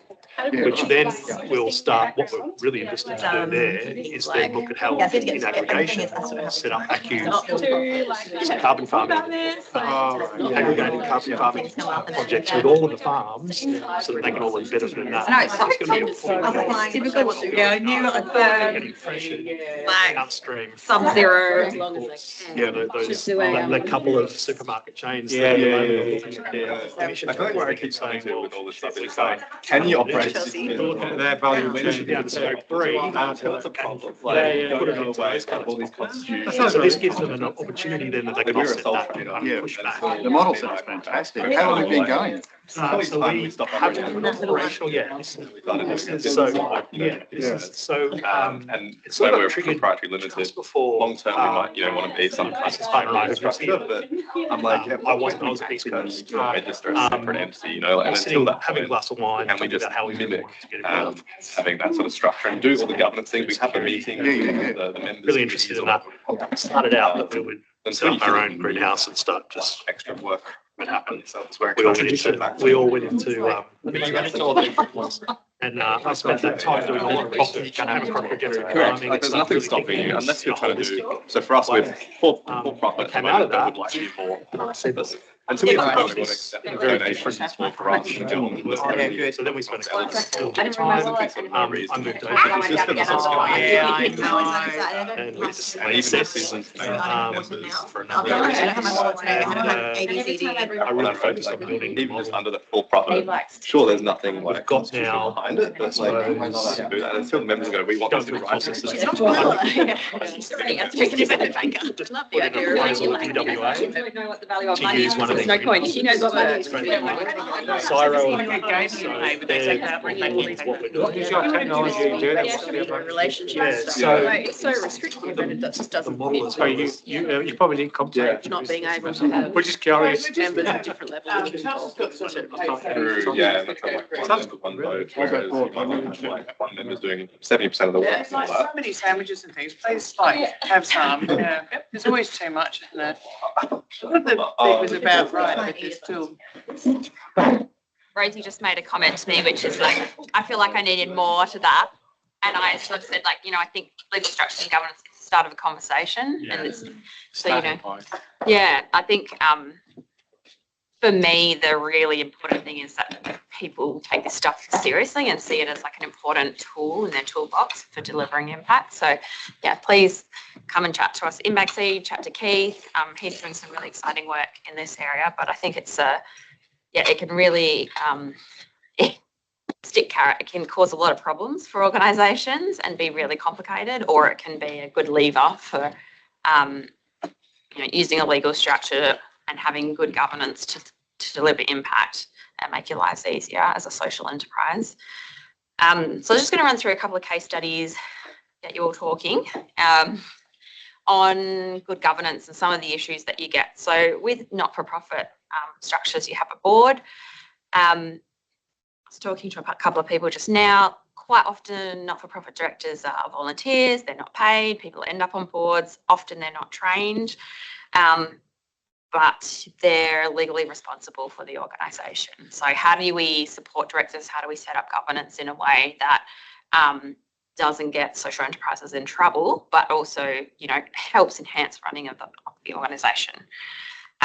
So first one is around how do you establish good communication between boards and management? So you have that kind of diagram Keith had where you have your members, then you have your board, and then you have your big, beautiful employees. Lots of social enterprises don't have that. So your board often end up kind of running the thing. That makes governance tricky because the board should kind of be sitting there providing strategic direction. That's Keith's comment about putting their nose in, but hands out. They shouldn't be running the organisation. If you don't have staff, however, the board ends up kind of running the thing. So I think your social enterprises that repurposes, reuse and recycles waste collected from offices and have been running for 5 years. Last year, your original CEO and founder transitioned the social enterprise to an NFP structure and joined the board. He planned to step away from managing the social enterprise. New CEO was appointed 6 months ago. There are 5 other board members. They've got a board of 6. The board had gone through a careful selection process, so good relationship with the new CEO. Everyone thinks starts off really good. However, the founder starts to show up to the office. So founder's no longer employed at the social enterprise. He's supposed to be on the board. He starts showing up regularly, wants to know all the details of what's going on. He starts micromanaging. Staff are now looking to the founder for direction on the board rather than the CEO. Good, bad, what do we think? What's the concern here? First of all, you didn't throw a good enough going away party. He thinks he's still welcome. I think the transition, obviously, making sure it's clear what the division of roles is between the board and the executive. And it's hard, it's different at different stages of the organisation. As a small one, you know, it's perfectly normal for the board to sort of step in more of an advisory capacity and put the hand on deck. But making it clear that the reason you're stepping back is so that we can continue to evolve and become a sustainable organisation. And if you've got the founder there the whole time, then you're not actually testing that sustainability either. And you might, like it's quite common for a small social enterprise like where the board are interviewing people and they're making day-to-day decisions and they actually know kind of everything that's going on. And then as you grow, there might be a bit of a letting go process. I guess the problem here too is that the new CEO's kind of authority and role is being undermined. So if you have a look, how do boards and management work together? You've got your board of directors that sets the overall strategy and direction for the not-for-profit or social enterprise if it's got a board. And the management is supposed to do the implementation in the day-to-day. And you shouldn't really have your board of directors speaking to employees. It's very much the board is there responsible to the members and the management is there responsible for looking after the employees, and the communication should happen up here. We typically see these kinds of scenarios, worked with a few social enterprises where maybe it's not a founder situation, but you might have board of directors is going along, they meet every second month and they get a report from the management. And then all of a sudden they want a report every month and then every second week. And then they're calling the management CEO saying every week, like, what's going on? Where's the budget at? Generally that happens because there's been some sort of breakdown in trust between the board and the management. So for the board to be hands off and kind of in that strategy role, they need to have confidence that the management is doing their job and executing the strategy. And we see often when boards start asking lots of questions, it's because they don't feel like they're getting the information that they need to be hands off. So, and even though the board isn't running the company, they're still responsible for those 5 directors' duties that Keith mentioned around I guess the primary one is around making sure that the social enterprise doesn't become insolvent. So the kind of buck stops with them. So for the board, it's about being prepared for board meetings. There's that, Keith talked about the business judgment rule. So there's an expectation that board members undertake due diligence, that they ask questions, that they know what's going on. Even if you're not being paid as a social enterprise not-for-profit director, you still have to know what's going on and put in the work. And then building that relationship of trust between the board and the management. Setting up reporting structures. So what does that look like before a board meeting? What is the information that the board needs? What are the questions? And responding to issues being raised by the board. So I think for the CEO or the management team, you shouldn't be afraid that the board's asking questions. That's a sign of a good board. Some people, I think, get nervous when setting up the NFP structure that they can have this board of directors they're responsible to, and it can be quite uncomfortable if you've been a small social enterprise operating in a for-profit structure where you don't have a board. All of a sudden, you've got these like 5 or 6 people checking in on you, and I think people can get quite anxious about that and what that means. But I think I'd really encourage people to see that not as a sort of a checking in monitoring process, but actually you can set up that board with, legal experts, finance experts, people with lived experience to really help, charter where your company's going, and you can kind of see it as a resource and that kind of inquiry flow of information as a healthy thing.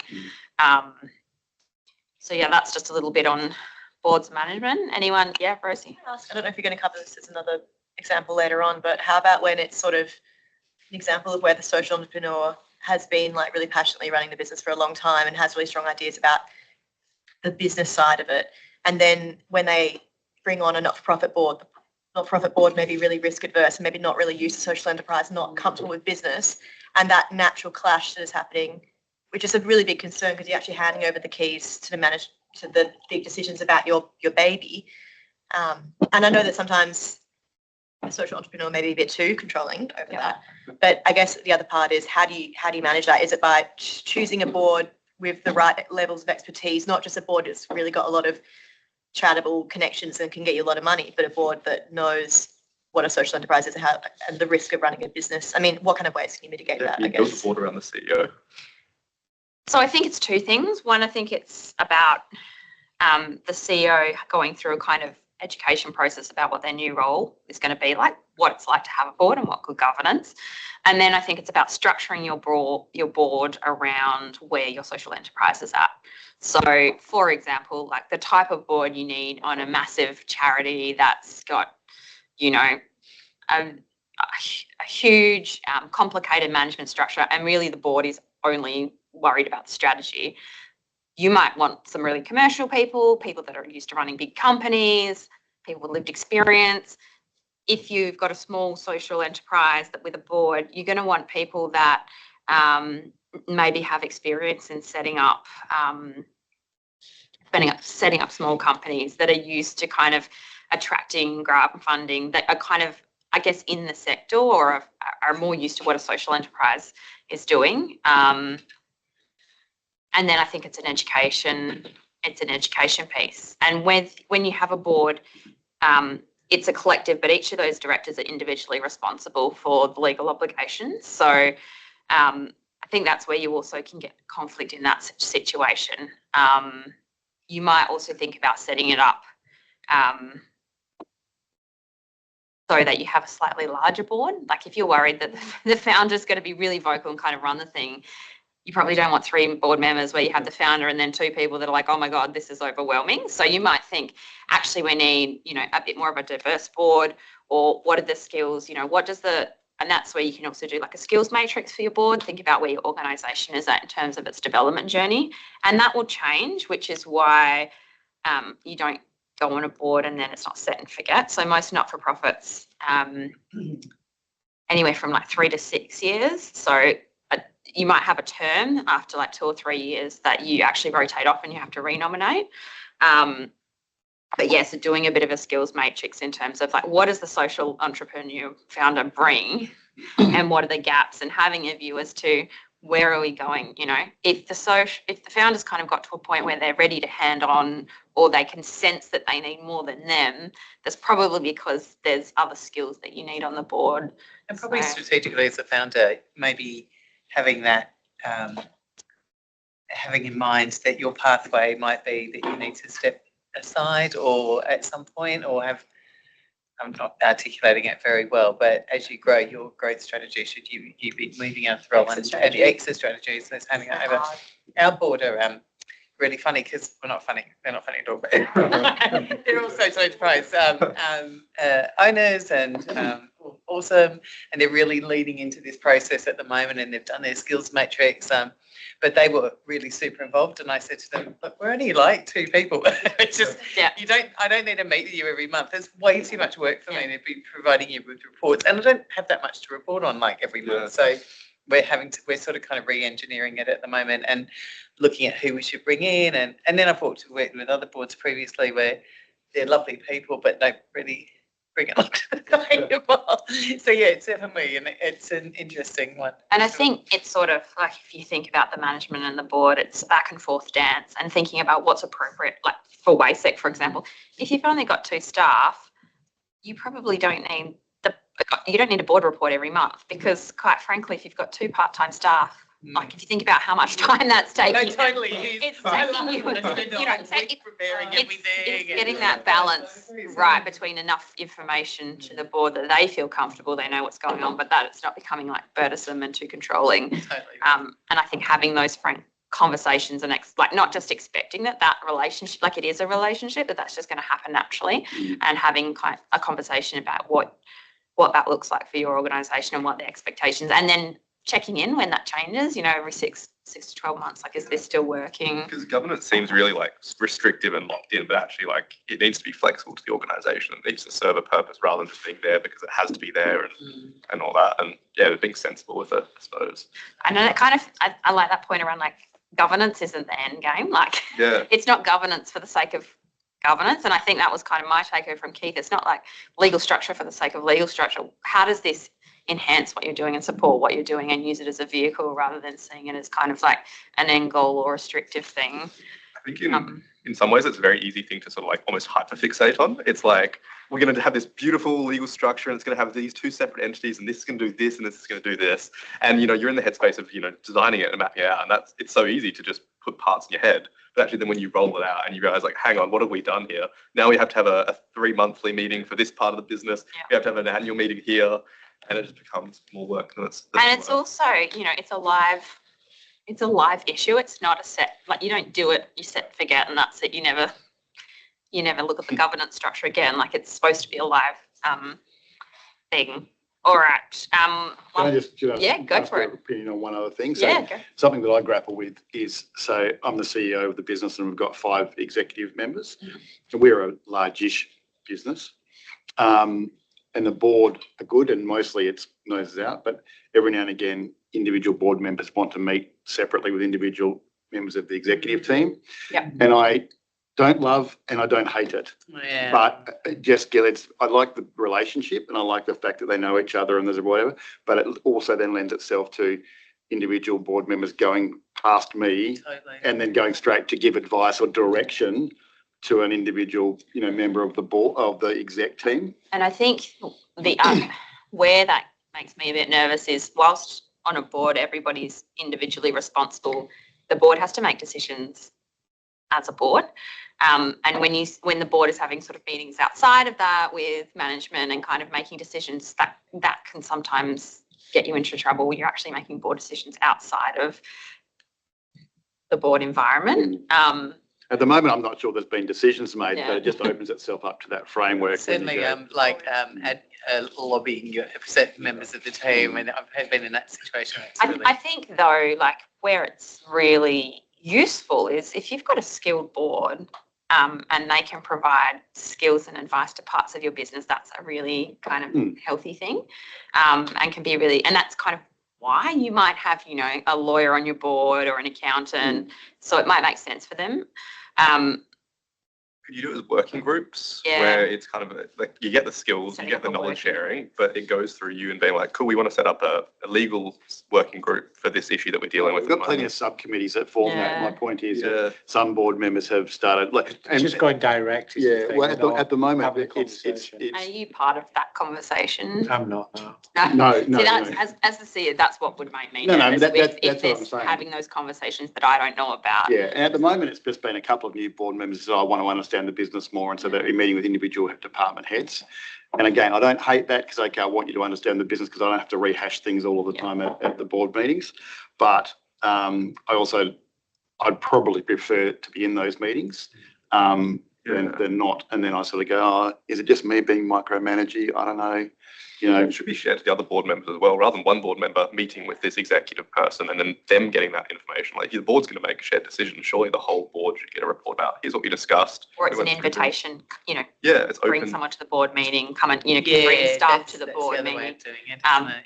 well, they do that Have anyway. They do that Yeah. anyway. We each board meeting, one of the exec does like they get reports each fortnight, but the individual board members, directors, executive present to the board members anyway. So all of that is done. My point is, it's all structures beautifully in place. It's just that, I get it. I sometimes sit there and grapple with myself. Am I caring too much? Is it micromanaging? Is it good they have that relationship? I don't love it. But if they don't then make individual decisions or start, whatever, is that I feel like if okay? there's no decisions and no lobbying and you know about it and then it's kind of like full transparency, then I'd be less, Fact finding. less concerned. I think it's where, there's decisions and lobbying and kind of it's happening behind closed doors. How will you know about it until it becomes an issue is the thing, I suppose. Well, and I think that's where, having that trusted relationship and that kind of really open communication becomes Some board important. members have just got that ego, but they're like, well, I'm going to go and find out directly myself what's going on. And it's like, no, we have a structure for this. Yeah. Chloe, you were trying to say something as well. Oh, weren't you? thanks so much. Oh, I'm good. I know. Oh, you're good? Oh. It's a very, I'm good. Thank you. One last fun case study, and then it's 2:30. But we see this all the time in Perth, and because we're such a small kind of like social impact sector, you establish social enterprise, you have a commercial cafe employing young people experiencing mental health issues. You've got an engaged board, you're active, they're active, got a new opportunity to apply for grant funding to expand the number of young people that you can support by delivering wraparound training. One of the board members wants his partner, could be wife, husband, partner, to join the social enterprise to run the new program. They've experienced working with young people, but they haven't delivered wraparound training programs before. If you're running this organisation, are you concerned? You're not concerned? What might be the issue here? Well, there's information that might be shared that probably wouldn't want to share. Yeah. Potentially. That could be a conflict. Yeah, so there could be a bit of a conflict of interest here. So you're sitting on the board, you've kind of got a conflict, right? Because you're like, wow, there's this new grant program, and if we get this money, my husband, wife, partner can have a job. Is that necessarily the best thing for the organisation to run this program? And I guess my other question would be, is your partner the best person to be running this program, especially if they've got. And if they start and they're not that good, Yeah. there's a challenge of getting rid of them. Yeah, exactly. So sorry, love. You're great. Just not this program. It's not you, it's me. Well, I know it's a really serious point. Like, how do you performance manage or deal with someone if they are not performing, and their partner is on the board? I worked with this. What's your advice then? That you have a policy so that you don't do it, or no? So I think case by case basis. Case by case. So conflict comes up lots in Perth.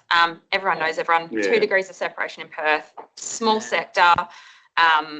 Chances are that you're not just involved in one not-for-profit. You're on another board. You kind of know everyone. You just So- manage it, right? So Yeah. you go, well, So we'll have an independent recruitment process outside of that. If we're happy to interview that person, but they've got to be the best person for the job. Here's our conflict of interest process. Exactly, Paul. So it's about acknowledging the conflict itself is not so much the issue, it's what you do with it. So calling it out, Often if you're also in regional areas or if you're a First Nations organisation, this like conflicts are a given. So you might say that if it's a small organisation, well, the other 5 board members, they make the recruitment decision or the decision, like you would abstain from making that decision.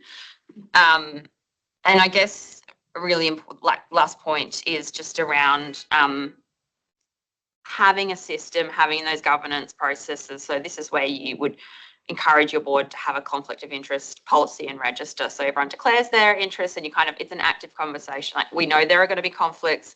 We all work in this really small sector. How do we declare them? What do we do with them? And I guess, is it, that kind of staffing issue, you can kind of deal with that, right? You can not be involved in the decisions, make sure they're not a direct report, have criteria around hiring the best person, not your partner. But it might be, if it's a conflict that you can't kind of separate and manage, that's when, a board member might need to step off for a period of time. Or you might just say, look, we can't take this grant funding on because we can't, in good faith, manage this conflict with the current board. And so we just can't do this right now. But just so you've got your rule book, your governing constitution. Keith talked a lot about the board charter. That's kind of like your marriage contract. It's like, these are the principles. This is how a board's going to work together. That's flexible and the board can change. Your rule book has to go, or your constitution has to go back to members. So people like to put a lot of stuff in their rule book or their constitution, and then it makes changing it really difficult because you've got to go and educate all of the members about it and change it. Board charter is a bit more flexible, and then you have your policies under that. So having your conflict and interest policy and register. And again, you don't do these documents and you put them on the shelf. Like, they're live issues. You should be getting them out of the board meetings. Anyway, just a couple of fun case studies to finish, but thanks very much, everyone. Any more questions, happy to chat. Otherwise, we'll send the presentation around and you've got Keith and I's details. And yeah, hope it wasn't too dry and boring. No, for really. It's legal workshop. Strangely It's enough, meeting. I was like, everyone's going to sleep. Yeah, thanks very much, guys. Great, thanks, Chelsea. And I just also, if you have any feedback or like you thought anything else you want to be covered that you think about later, please feel free to let Olivia and Rosie know, because we're going to hopefully run this again next year. So this is kind of a test group. Financing would be a good topic to talk about. Oh, Yeah. that's our next one. Yeah.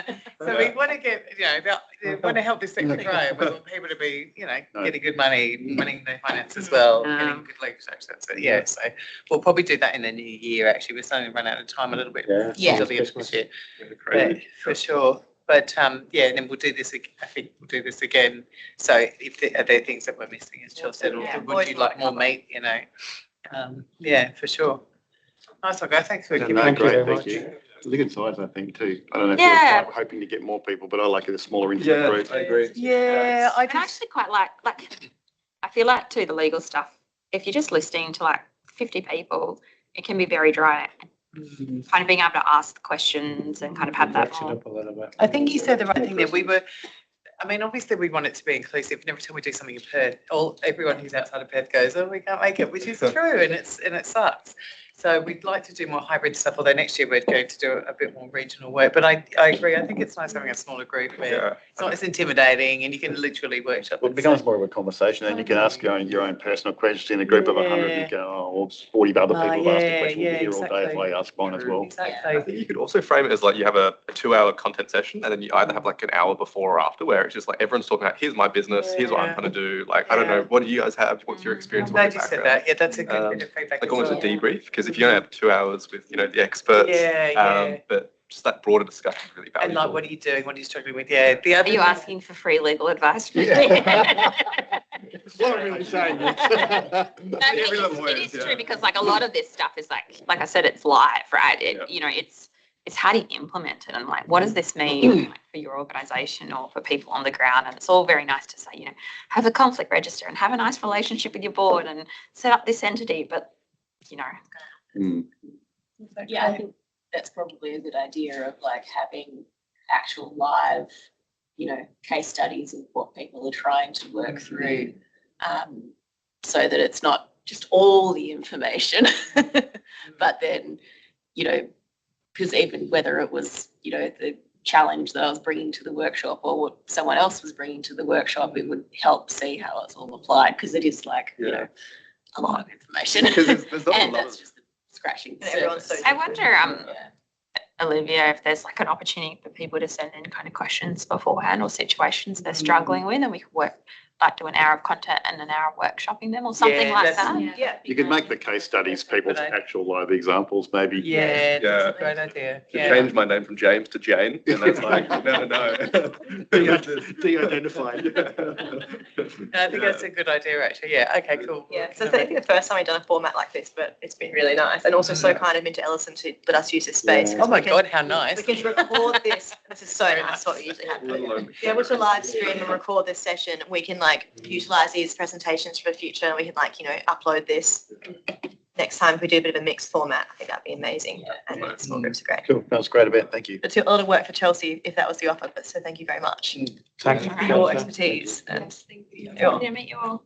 Really Guys, I feel like I need to go out in the sun and warm up now. Thanks so much. I think we could. That's okay. Yeah,